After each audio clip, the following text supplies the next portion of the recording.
Dans cette ancienne usine d'Athènes, les chaînes de production ont fait place au décor de théâtre contemporain. Le site, réaménagé il y a 4 ans, est désormais emblématique du festival d'Athènes et d'Épidore.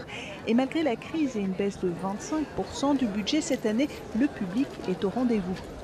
Je dois dire, pour rester optimiste, que malgré mes craintes au départ qu'on n'allait pas avoir beaucoup de monde parce que les gens sont les premiers à subir la crise, les jeunes qui étaient un peu notre public, ceux qui ne sont pas très riches, etc.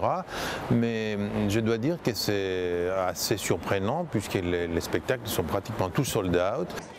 Yorgos Loukos est celui qui a fait renaître ce festival vieux de 55 ans. Autrefois assez classique, il s'est ouvert à des productions très contemporaines, musique et danse y compris.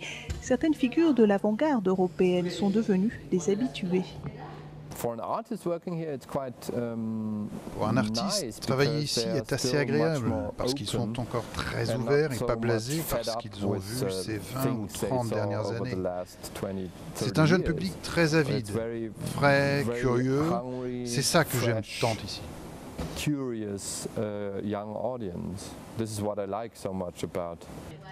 Thomas Ostermayer est venu avec 2 pièces cet été, John Gabriel Borkman de Henrik Ibsen et Othello de Shakespeare. Cette dernière, une première mondiale, sera présentée en août au Théâtre Antique d'Épidore. À quelques 150 km d'Athènes, le site accueille lui aussi une partie du festival. Le simple fait d'être en plein air, c'est vraiment spécial. Et le fait que ce théâtre fonctionne depuis tant de siècles, ça joue un rôle.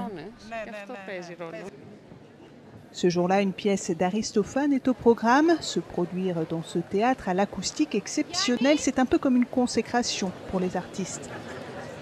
C'est une expérience intérieure.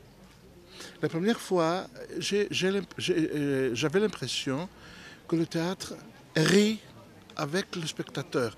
Mais ce n'était pas le spectateur, c'était le théâtre même.